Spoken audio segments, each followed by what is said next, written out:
E outra coisa importante também, ou seja, é esse alinhamento interno das organizações.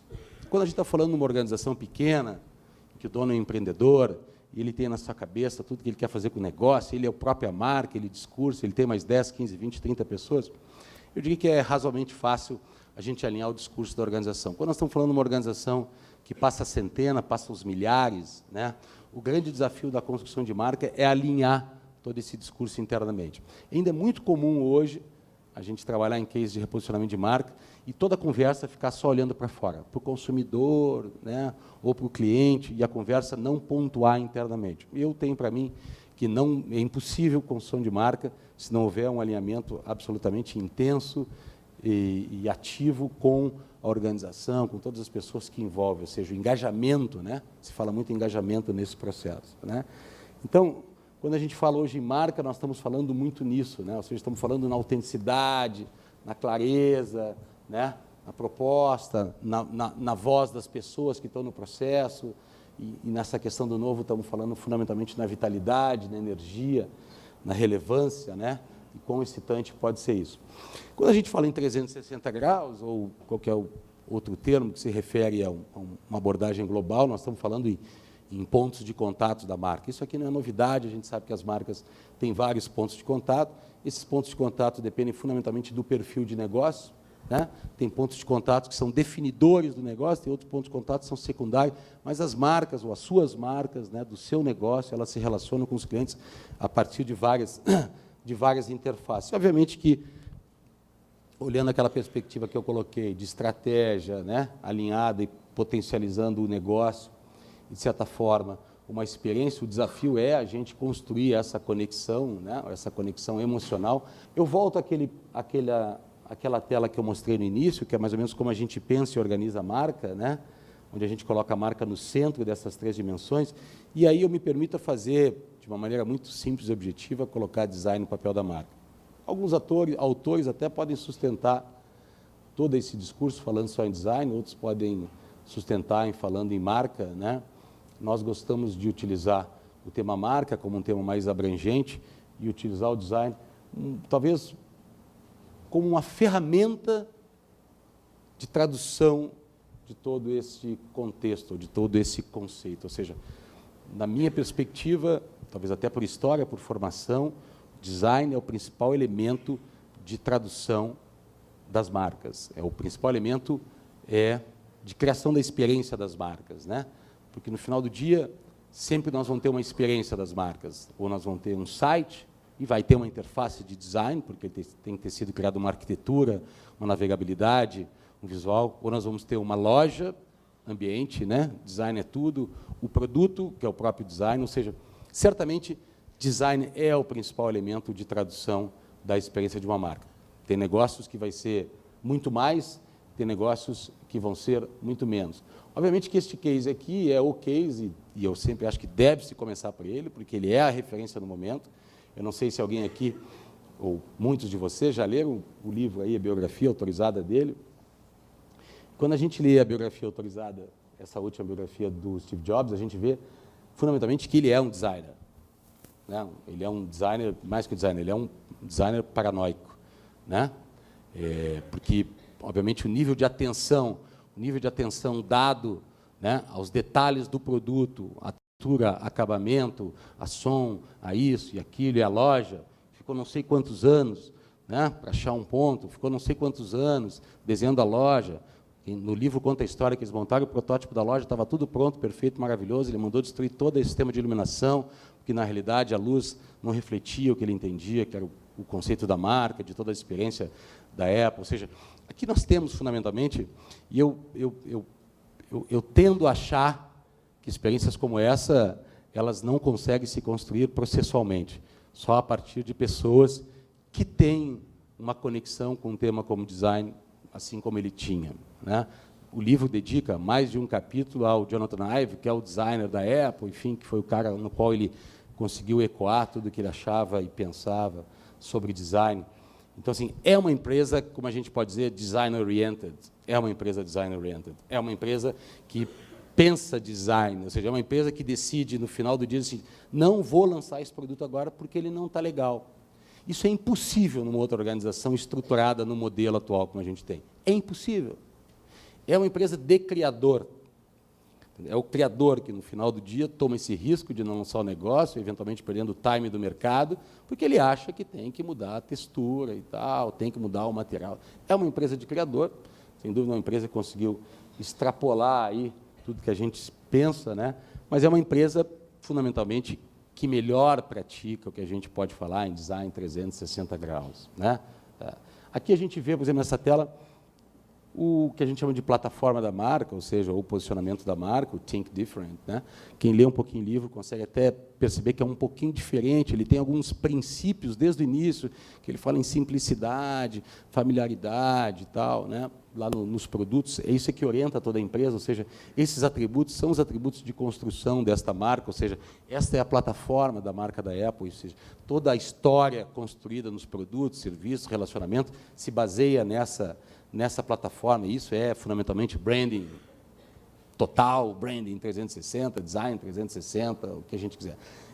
Um exemplo nosso, que eu acho que é um exemplo que eu também gosto sempre de falar, acho que a gente tem bons exemplos no Brasil, acho que Natura é um exemplo espetacular de construção de marca, de design 360 graus, em todos os sentidos, né?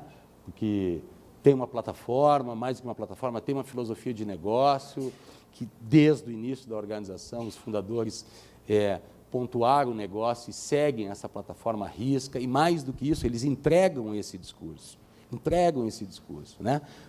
Entrega 100%, não interessa se entrega 100%, entrega um discurso quando lança um produto como a linha Ecos, envolve lá as ervateiras de Belém do Pará no processo de desenvolvimento do produto, ou quando fala dos refis, né? Ou por aí vai. Ou seja, é uma empresa que entrega o seu discurso, pode se questionar, pode, mas fundamentalmente pratica, né, a questão da construção da marca e a construção do 360 em produto, serviço, ponto de venda. Uma outra marca do negócio que a gente geralmente não gosta, né? Ninguém gosta de banco, né? Fora o banqueiro, mas é uma marca que tem aí uma história de construção bastante sólida, num segmento difícil, né? Segmento de não vínculo emocional, digamos assim. É uma marca que eu diria que é pautada pela coerência. O processo de marca, eu acho que está muito em cima da questão de coerência, de consistência, né? O Itaú tem alguns cues, alguns ativos de marca, não só o I, mas essa coisa do laranja, né? Ele é o banco, se a gente for olhar em termos de tecnologia, ele é o banco, não é o primeiro banco, o Bradesco sempre esteve à frente, sempre foi pioneiro em termos de tecnologia, mas a percepção de tecnologia fundamentalmente está associada ao Itaú, porque um dia lá eles criaram isso, e, enfim, né? E eles constroem essa percepção muito bem, ou seja, é uma empresa que trabalha também, eu acho, essa questão de design 360 graus e corre determinados riscos não comuns. Nike, obviamente, né, eu diria que Nike, o paradigma do branding, ou o tema branding, ele nasceu a partir da Nike, a partir daquele modelo de negócio de não ter fábricas e, fundamentalmente, gerenciar produtos, distribuição e marketing, né, e por aí vai. Ou seja, a Nike é a síntese desse paradigma, também, né, pratica design 360 graus, ou branding 360. Eu trabalho para uma empresa de artigos esportivos no Brasil, que chama-se DAS, que é licenciada proprietária da Fila no Brasil e de outras marcas, enfim, tem fábrica, tal.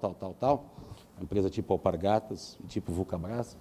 E esses dias eu mandei para o presidente e eu recebi uma foto da sala do presidente da Nike. Recebi uma foto, enfim, sala do presidente da Nike. Quando todo mundo fala, todo mundo imagina que é uma sala de 200, 300 metros. É uma sala pequenininha, mas o interessante é que ele tem uma mesa de vidro, embaixo tem centenas de bonequinhos, aqueles toys japoneses, tudo que é tipo de gadgets e bonecos, e de coisinhas inovadoras, e de tracks e tal, que ele vai recolhendo em tudo que é viagem, ou seja, é também a sala de um criativo, né? Ou seja, acho que são nesses pequenos detalhes que a gente percebe o porquê que as empresas diferentes, porque a abordagem dessas pessoas que lideram são fundamentalmente diferentes. Coca-Cola, obviamente, são grandes cases mundiais, são cases, sim, que praticam isso, eu acho que é importante, por mais que sejam grandes, a gente pode dizer, são grandes cases, enfim, metodologicamente são cases corretos, e aqui eu acho que o meu papel é muito mais trazer um pouco dessa visão estrutural sobre a questão de design. Outro ponto importante que eu acho que é legal, e vocês têm muito no setor de moda, são essa questão dos cues, ou seja, essa questão alguns ícones de identidade que são super importantes na construção de marcas, e algumas marcas só se atêm a esse detalhe, né? Muitas marcas acham que basta ter um símbolo ou um logotipo para que esse elemento seja o seu elemento de identificação. Muitas vezes resolve como elemento de identificação, mas não resolve como elemento de iconização, um elemento que pode dar propriedade absoluta de uma maneira mais subjetiva e relevar, né, ou revelar a força de uma marca, de uma cor proprietária. Poucas marcas acabam se utilizando disso com consistência e com propriedade, como esse azul da Tiffany, né, que é absolutamente proprietário, essa questão, né, das solas aí do Labutin, ou seja, da questão do vermelho, que, né, vai numa festa com a mulher, ela, de cara, já identifica quem está com ou não está com o sapato, ou seja, essa questão do tapete vermelho da TAM, ou seja, que é um ícone da TAM, né, hoje, de certa forma, um pouco abandonado, mas foi um elemento de construção da absoluta identidade da TAM. O próprio símbolo aqui, no caso da Apple, né, ou seja, esse é um elemento no qual a gente tem provocado um pouco os clientes a se atentarem um pouco a isso. É uma coisa talvez simples, que as marcas podem fazer. Algumas marcas têm isso até em termos de questão olfativa. Eu, por exemplo, gosto também da Osklen, né, e percebo que a Osklen, inclusive, é um dos 3 cases que eu acho no segmento de moda brasileiro mais relevante. Acho que a Osklen trabalha muito essa questão completa do branding, mas a questão olfativa eu acho que é um ícone hoje da Osklen. E, para fechar, eu trouxe 3 marcas brasileiras, nada de novo, mas que, na minha perspectiva, são marcas que vêm fazendo um trabalho consistente. Eu tive, ano passado, a oportunidade de fazer alguma palestra fora, em Cannes e na Espanha, falando sobre design nos BRICS, nos países emergentes, e eu levei esses exemplos, que eu acho que são exemplos muito consistentes. A Havaiana é um exemplo excepcional de construção de marca que, incrível, porque quem diria, né, quando olha para aquele negócio de um produto, diz, como é que vai construir marca, como é que vai construir valor, sem, em tese, diferenciação de produto. Isso aqui contraria muitas teorias, né, sobre construção de marca baseada em diferenciação de produto. Mas é um case excepcional, e eu gosto sempre de fazer um contraponto entre este case e este case aqui, que, na minha perspectiva, são 2 cases brilhantes de construção de marca, mas partindo de propostas diferentes. Este case se apoia fundamentalmente em comunicação, construção de marca via comunicação. E acho que esse case aqui se apoia em construção de marca via produto. E eu explico pelo simples fato. Quando você vê uma palestra sobre o case de construção de marca da Havaiana, quem vem falar geralmente é o diretor de comunicação. Até então era o Rui Porto. Aí, quando você vê um case de marca da Melissa, quem vem falar é o Edson Matsu, que é o designer-chefe da Grandene, ele que vem falar do case. Ou seja, de um lado nós temos a perspectiva de comunicação, e foi muito como a Havaiana construiu, e de outro lado uma perspectiva de construção em produto, né? Porque é o líder, é o design que está falando, então a perspectiva é essa, e a gente vê todos os movimentos que eles fazem, não só de criação própria, mas o Edson hoje é um cara, muitos de vocês devem conhecer ele, que passa o mundo atrás de profissionais, sejam conhecidos ou não conhecidos, né, desenvolvendo projetos e criando, pegando os arquitetos famosos, estilistas, enfim, né, tentando reconstruir um pouco o que ele chama de arquitetura do plástico, né, ele se define, inclusive, como um arquiteto do plástico, que é uma maneira interessante. Então, são 2 grandes cases, certamente de design 360, ou de branding, mas que se apoiam em, digamos assim, em modelos de construção diferentes. Um baseado em produto e outro baseado em comunicação. E, por fim, eu acho que o case da Osklen, eu particularmente acho um case muito bom. Eu acho que tem aí uma construção muito sensível, passando por todos esses touch points, desde da forma do seu criador e, por consequente, da criatura, né, de se colocar, trabalhar a imagem, né, como é que tem toda aí uma forma, né, a serviço de uma construção de uma marca, que o Oscar, eu acho que faz muito bem, ou seja, se cria uma mitologia em função da própria figura. Se isso é bom ou não é bom para o negócio, aí já não é ponto da discussão, mas eu acho que faz muito bem. A própria questão de produto, né, criando ícones como esse próprio tênis ou outros que usa outros produtos que acabam sendo muito singular nessa marca, a experiência da loja, por fim. Eu acho que uma série de aspectos que eu acho que é importante trazer aqui, na minha visão, como cases que são de construção de 360, de branding muito bem articulados.